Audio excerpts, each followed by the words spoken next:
नमस्कार, भक्ति दर्शन समाचारमा स्वागत छ। उपस्थित छु म हेमा शर्मा। आज मिति 2080 साल आषाढ महिनाको 18 गते सोमबार, पिङ्गलाम संवत्सर सूर्य उत्तरायण ग्रीष्म ऋतु आषाढ शुक्ल पक्षको पूर्णिमा तिथि। पूर्णिमा तिथि 17:25 सम्म उपरान्त प्रतिपदा तिथि। चन्द्रमा धनु राशिमा इस्वी सम्वत 2023 जुलाई महिनाको 3 तारिक, शक सम्वत 1945 र नेपाल सम्वत 1143। आज सूर्योदय बिहान 5:14 र सूर्यास्त साँझ 19:02। सर्वप्रथम अहिलेसम्मका प्रमुख समाचार। आज आषाढ शुक्ल पूर्णिमा अर्थात् गुरु पूर्णिमा। आज गायत्री दीक्षा, वेद मन्त्र सुनाउने र शिक्षा दिने, गुरुजनप्रति सम्मान भाव व्यक्त गरी गुरु पूर्णिमा पर्व मनाइँदै आज कृष्ण द्वैपायन समेत नाम भएका वेद व्यासलाई वेद विभाजन गरी यसको अर्थ बुझाउन सरल संस्कृत भाषामा 18 पुराण र 18 उपपुराणको रचना गर्नु भएको सम्झनामा तथा सम्मानमा यसै दिन वेद व्यास जयन्ती मनाउने परम्परा। विश्व सम्पदा सूचीमा सूचीकृत विशेष गरी बौद्ध अनुयायीले विभिन्न धार्मिक गतिविधि गर्ने गरेको स्वयम्भू चैत्यको जीर्णोद्धार सुरु, सम्पदाको संरचना, कला कौशल बनोटको अध्ययन तथा अनुसन्धान गर्न स्वदेशी तथा विदेशी पर्यटकहरू लालायत हुने यस स्थलको मर्मत तथा जीर्णोद्धारको काम सकिएपछि विशेष विधि अनुसार क्षमा पूजा गरी गजुर पुनः स्थापना गरिने। कैलालीको धनगढी उपमहानगरपालिका वडा नम्बर 16 को उर्मारामपुरको जङ्गलमा रहेको प्रख्यात बेहडा बाबामा हिजो आज दर्शनार्थीको भिड। जङ्गलमा रहेको बेहडा बाबा मन्दिर परिसरमा राति रथ उड्ने तथा समय समयमा राति आफै घण्टाहरू बज्ने गरेको स्थानीयवासीको भनाइ। डडेलधुरामा यस वर्ष मनसुन छिटो भएकाले धान रोपाई पनि छिट्टै सुरु। अघिल्लो वर्षका तुलनामा यो वर्ष समयमै पर्याप्त पानी परेकाले धान रोपाई पनि चाँडै गर्न पाएपछि किसान हर्षित। शिवशताक्षी नगरपालिकाले बाल बालिका र युवा वर्गमा पठन संस्कृतिको विकास गर्नका लागि पालिकाका विभिन्न स्थानमा ज्ञान घर निर्माण सुरु। उक्त ज्ञान घरमा प्रमुख थोप्रोद्वारा बृहत नेपाली शब्दकोश लगायतका पुस्तकहरू प्रदान।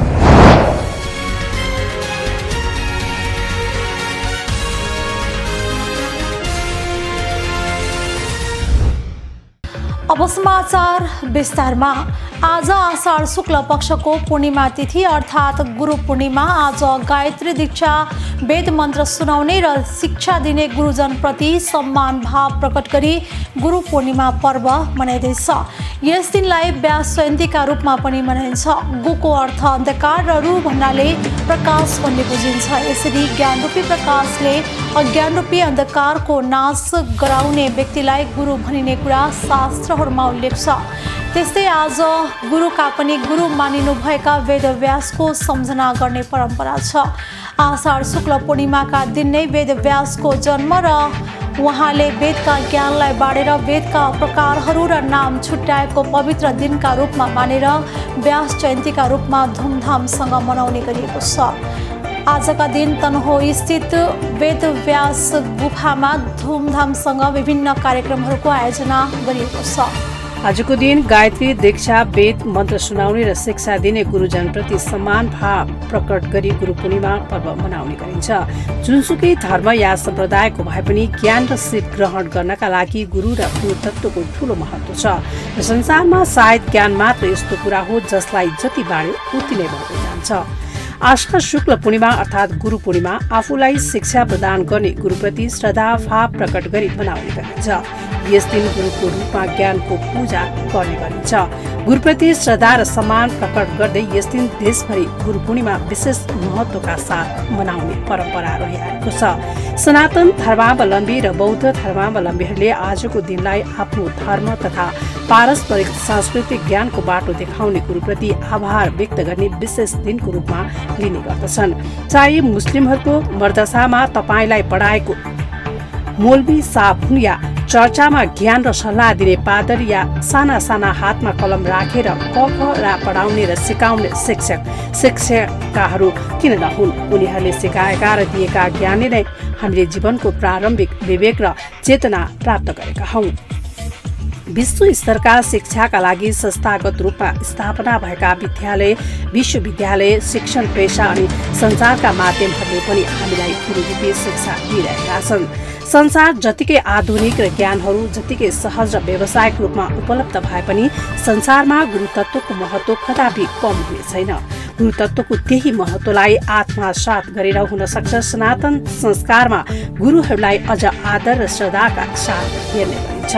अज्ञानता र अचेतनाको अँध्यारोबाट ज्ञान र चेतनाको उज्यालोमा ल्याउने यही मार्ग प्रदर्शन गर्ने समस्त गुरुहरूलाई आजको दिन कोटि कोटि नमन गरिन्छ। गुरु मार्फत प्राप्त गरेको ज्ञान र विवेकले आफ्नो जीवनमा पारेको प्रभावप्रति आभार व्यक्त गर्दै ज्ञानको पथमा सधैँ अगाडि बढ्दै जाने प्रतिज्ञा र गुरुप्रति आभार व्यक्त गर्ने दिन पनि हो गुरु पूर्णिमा।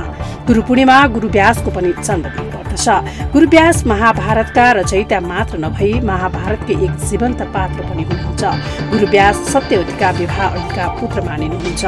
ऋषि पराशर र सत्यवतीको आध्यात्मिक समागमले व्यासको जन्म भएको कुरा धार्मिक ग्रन्थहरूमा उल्लेख रहेको छ। यिनै व्यासले महाभारतका सकल घटनाक्रमलाई लेखेको र कथेको मान्यता छ। सबै वेद, श्रीमद् भागवत अनि 18 पुराणका सर्जक व्यासले दत्तात्रेयलाई पनि सिकाएको कुरा उल्लेख छ।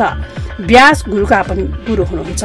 आजको दिन अर्थात् यो पूर्णिमा गुरु व्यासको जन्म र वेदका ज्ञानहरूलाई बाँडेर वेदका प्रकारहरू र नाम छुट्याएको पवित्र दिनको रूपमा सम्झना गरिन्छ। महर्षि वेदव्यासलाई भगवान विष्णुको 34 अवतारहरूमा एक अवतार मानिएको छ।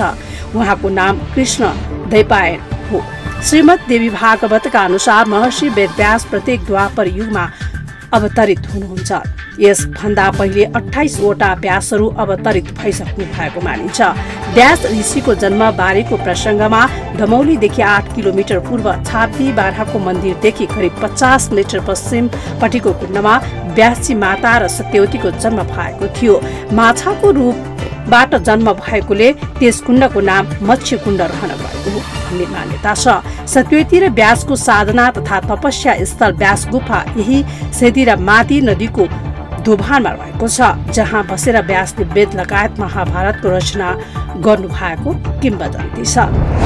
विश्व सम्पदा सूचीमा सूचीकृत स्वयम्भूनाथ चैत्यको जीर्णोद्धार सुरु गरिएको छ। हावाहुरीका कारण गत फागुनमा चैत्यको गजुर झरेपछि यसको जीर्णोद्धार सुरु गरिएको हो। पुरातत्व विभाग, स्वयम्भू व्यवस्थापन तथा संरक्षण महासमिति र काठमाडौँ महानगरपालिकाको प्राविधिक टोलीले विस्तृत अध्ययन गरेको थियो। विशेष गरी बौद्ध अनुयायीहरूले विभिन्न धार्मिक गतिविधि गर्ने उक्त स्थलमा सम्पदाको संरचनाको कला कौशल बनोटको अध्ययन तथा अनुसन्धान गर्न स्वदेशी तथा विदेशी पर्यटकहरू पुग्ने गरेका छन्। यहाँबाट काठमाडौँ उपत्यकाको बाक्लो बस्ती तथा त्यस वरपर क्षेत्रको अवलोकनका लागि पनि सर्वसाधारण मानिसहरू पुग्ने गरेको छ। प्राचीन सम्पदा भएकाले पुरातत्व विभागको परामर्श तथा अनुमति प्राप्त भएपछि मात्र जीर्णोद्धार प्रारम्भ गरिएको स्वयम्भू व्यवस्थापन तथा संरक्षण महासमितिका अध्यक्ष भिक्षु भर्ममूर्ति महास्थवीरले जानकारी दिनुभएको छ। उक्त महासमितिले यस क्षेत्रको सरसफाई तथा आवश्यक संरक्षण गर्ने गरेको छ। बाँदरले हल्लाएर कमजोर बनेको गजुरमा ठूलो हावाहुरीले क्षति पुर्याएको स्थानीयको भनाइ छ। मर्मत तथा जीर्णोद्धारको काम सकेपछि विशेष विधिअनुसार क्षमा पूजा गरी गजुर पुनः प्रतिस्थापन गरिने जनाइएको छ। चैत्यको आसपास क्षेत्रमा रहेका प्रतापपुर र शान्तिपुर मन्दिरले पनि त्यस क्षेत्रमा विशेष सौन्दर्य देखेको छ। यसअघि यी दुवै सम्पदाको पनि मर्मत गरिएको छ। कैलालीको धनगढी उपमहानगरपालिका वडा नम्बर 16 को उर्मारामपुरको जंगलमा रहेको प्रख्यात बेहडा बाबामा हिजो आज दर्शनार्थीको भिड। जंगलमा रहेको बेहडा बाबा मन्दिर परिसरमा राति रथ उड्ने तथा समय समयमा राति आफै घण्टाहरू बज्ने गरेको स्थानीयवासीको भनाइ। कैलालीको धनगढी उपमहानगरपालिका वडा नम्बर 16 को उर्मरापुरको जंगलमा रहेको प्रख्यात बेडा बाबामा हिजो आज दर्शनार्थीको चहल पहल बढ्दै गएको छ। पहिले यो स्थानलाई बेडा भन्ने गरिन्थ्यो। यसको उत्पत्तिको सम्बन्धमा जनश्रुति अनुसार एकजना महात्माले शिव पार्वतीलाई सन्तुष्ट बनाई शालिग्राम प्राप्त गरी लिएको ठाउँमा आइपुग्दा शौच लागेकोले भुइँमा राख्नुपर्ने अवस्था आयो। तर शिव भगवानले शालिग्रामलाई निर्दिष्ट ठाउँमा नपुगी भुइँमा नराख्नु भन्नुभएको थियो। निकै नै समस्या परेपछि एक बटुवालाई समाउन दिए महात्मा शौच गर्न जानुभयो, तर उहाँले ती बटुवालाई भुइँमा नराख्नु भन्ने कुरा चाहिँ भन्नुभएको थिएन। केही समय पश्चात बटुवाले भुइँमा राखेर आफ्नो गन्तव्यतिर गएर महात्मा शौच गरेर फर्कँदा शालिग्राम भुइँमा देखेर निकै नै अचम्म परे। उक्त शालिग्राम भुइँबाट उचाल्दा गाडिँदै गयो। महात्माले उठाउन सक्नु भएन। कालान्तरमा गएर त्यस ठाउँमा गोठालाहरूको गाईले सोही स्थानमा दुध चढाई रहेको देखेर उत्खनन गर्दा शिवलिङ्ग उत्पन्न भएको किंवदन्ती छ। त्यसै बेलादेखि सो शिवलिङ्गको पूजा अर्चना गर्न थालिएको थियो। हालको मन्दिर 1982 मा बालाचन्द्र तुलसी मुखिया र लडे पुजारी निर्माण गराउनु भएको हो। यस मन्दिर परिसरमा अन्य विभिन्न देवी देवताका मन्दिरहरू पनि रहेका छन्।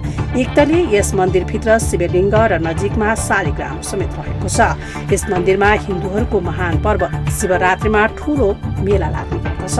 साथै दशहरा पर्वमा 5 दिनसम्म ठूलो मेला लाग्ने गर्दछ। उक्त दिन नेपाल लगायत छिमेकी राष्ट्र भारतबाट अत्यधिक भक्तजनको भिड हुने गर्दछ। साथै शिव गंगामा स्नान गर्ने परम्परा समेत रहेको छ। यो मन्दिर भारतमा निकै नै प्रख्यात रहेको छ। स्थानीयवासीका अनुसार यस जंगलमा रहेको बेहडा बाबा मन्दिर परिसरमा राति रथ उड्ने गर्दछ र समय समयमा राति आफै घण्टहरू बज्ने विश्वास छ। थारू जातिको तराईमा प्रवेशको साथै यस मन्दिरको पनि महत्व निकै नै भएको छ। मन्दिरका पुजारीका अनुसार भक्तजनहरूको इच्छा पूर्ण गरिदिने, दुःख कष्ट हरण गरिदिने, गाई भैँसको दुध अत्यधिक बढाएर दुधारू पारिदिने, दुध दिने जस्ता जनविश्वास बाबाबाट जनताले पाएका हुन्। मन्दिरको प्रवेशद्वार निकै नै आकर्षक रहेको छ भने मन्दिरभित्र सुन्दर बगैँचाले सजिएको छ। यस मन्दिरलाई यस क्षेत्रकै प्रख्यात मन्दिर मानिएको छ।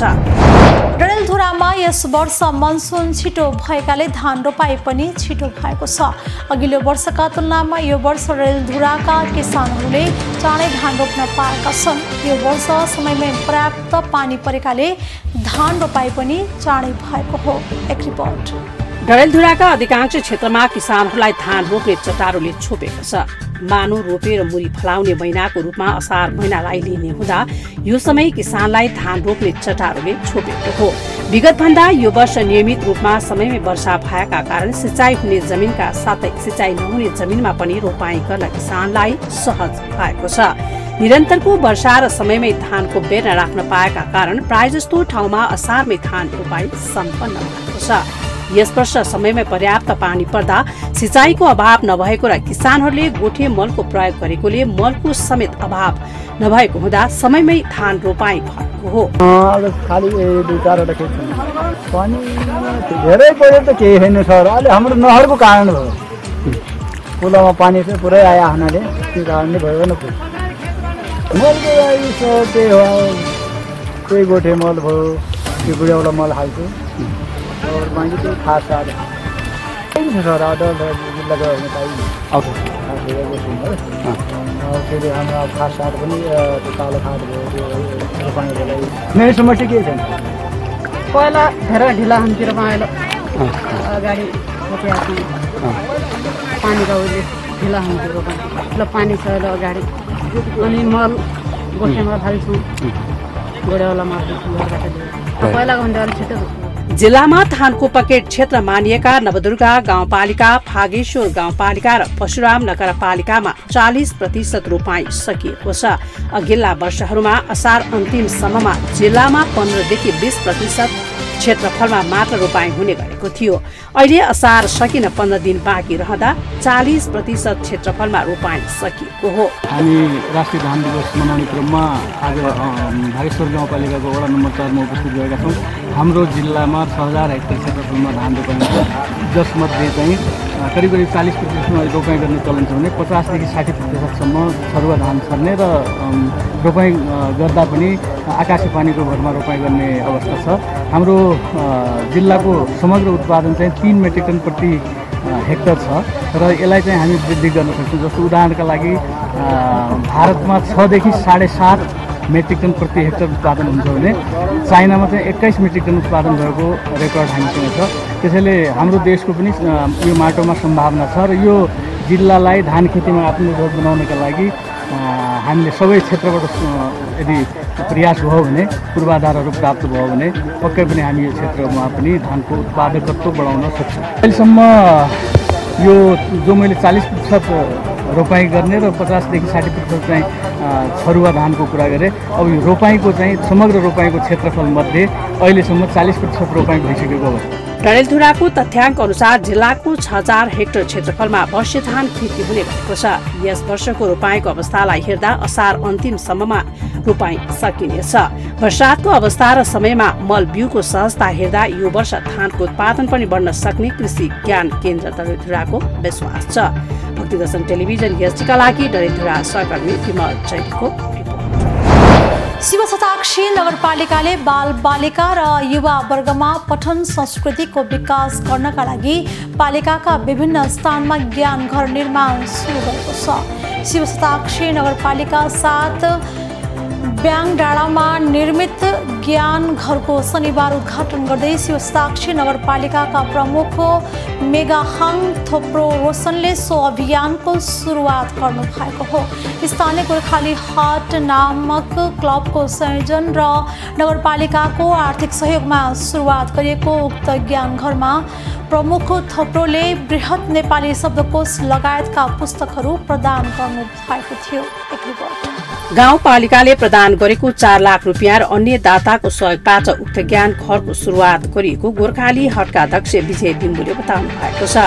यसै आर्थिक वर्षमा शिवशताक्षी नगरपालिका भित्र माइधार र धरमपुरमा ज्ञान घर तयार भइसकेको र आगामी आर्थिक वर्षमा थप 4 स्थानमा ज्ञान घर निर्माणका लागि आवश्यक बजेट विनियोजन गरेको प्रमुख थोप्राले बताउनु भएको छ। पछिल्लो समय बालबालिकामा मोबाइल र टिभीको लतका कारण आचरण र मानसिक स्वास्थ्यमै समस्या देखिएपछि पत्र पत्रिका र पुस्तक पढ्न संस्कृतिको विकासका लागि नगरका प्राय सबै चोकमा ज्ञान घर निर्माण अभियानलाई देशकै नमुनाको रूपमा नगरले लगेको उहाँले बताउनुभयो। ज्ञान घरलाई नगरव्यापी बनाउनको लागि नगरपालिकाले नीति बनाएर र आवश्यक बजेट समेतको व्यवस्थापन गरिसकेको नगर प्रमुखको भनाइ छ। ज्ञान घरलाई शिक्षाकै महत्वपूर्ण लगानीको रूपमा लिएको र नगरपालिकाले समग्र बजेटको करिब 10% बजेट शिक्षामा विनियोजन गरेको शिवशताक्षी नगरपालिकाका लेखाधिकृत प्रकाश योङहाङले बताउनु भएको छ। नगरका ग्रामीण चोकहरूमा स्थापना हुने ज्ञान घरमा पुस्तक, विभिन्न पत्र पत्रिका र जानकारीमूलक सूचनाहरू उपलब्ध हुने उहाँले जानकारी दिनुभएको छ। अहिले हामी भक्तिदर्शन समाचारको अन्त्यमा आइसकेका छौँ। जाँदा जाँदै प्रमुख समाचार पुनः एकपटक। आज आषाढ शुक्ल पूर्णिमा अर्थात् गुरु पूर्णिमा। आज गायत्री दीक्षा वेद मन्त्र सुनाउने र शिक्षा दिने गुरुजनप्रति सम्मान भाव व्यक्त गरी गुरु पूर्णिमा पर्व मनाइँदै आज कृष्ण द्वैपायन समेत नाम भएका वेद व्यासलाई वेद विभाजन गरी यसको अर्थ बुझाउन सरल संस्कृत भाषामा 18 पुराण र 18 उपपुराणको रचना गर्नु भएको सम्झनामा तथा सम्मानमा यसै दिन वेद व्यास जयन्ती मनाउने परम्परा। विश्व सम्पदा सूचीमा सूचीकृत विशेष गरी बौद्ध अनुयायीले विभिन्न धार्मिक गतिविधि गर्ने गरेको स्वयम्भू चैत्यको जीर्णोद्धार सुरु। सम्पदाको संरचना कला कौशल बनोटको अध्ययन तथा अनुसन्धान गर्न स्वदेशी तथा विदेशी पर्यटकहरू लालायित हुने यस स्थलको मर्म तथा जीर्णोद्धारको काम सकिएपछि विशेष विधि अनुसार क्षमा पूजा गरी गजुर पुनः स्थापना गरिने। कैलालीको धनगढी उपमहानगरपालिका वडा नम्बर 16 को उर्मारामपुरको जंगलमा रहेको प्रख्यात बेहडा बाबामा हिजो आज दर्शनार्थीको भिड। जंगलमा रहेको बेहडा बाबा मन्दिर परिसरमा राति रथ उड्ने तथा समय समयमा राति आफै घण्टाहरू बज्ने गरेको स्थानीयवासीको भनाइ। डडेलधुरामा यस वर्ष मनसुन छिटो भएकाले धान रोपाई पनि छिट्टै सुरु। अघिल्लो वर्षका तुलनामा यो वर्ष समयमै पर्याप्त पानी परेकाले धान रोपाई पनि चाँडै गर्न पाएपछि किसान हर्षित। शिवशताक्षी नगरपालिकाले बालबालिका र युवा वर्गमा पठन संस्कृतिको विकास गर्नका लागि पालिकाका विभिन्न स्थानमा ज्ञान घर निर्माण सुरु। उक्त ज्ञान घरमा प्रमुख थोप्रोद्वारा बृहत नेपाली शब्दकोश लगायतका पुस्तकहरू प्रदान। अहिलेलाई भक्तिदर्शन समाचार यति नै। सामाजिक सञ्जाल मार्फत हामीसँग जोडिनका लागि फेसबुक तथा ट्विटरमा लाइक तथा फलो गर्न सक्नुहुनेछ भने युट्युब मार्फत पनि हामीलाई प्रत्यक्ष हेर्न सक्नुहुनेछ। त्यस्तै कुनै सल्लाह सुझाव तथा प्रतिक्रिया भएमा भक्तिदर्शन@mountaintv.com मा हामीलाई पत्राचार गर्न सक्नुहुनेछ। धर्म, संस्कृति र संस्कारको संवाहक भक्तिदर्शन टेलिभिजन HD नमस्कार।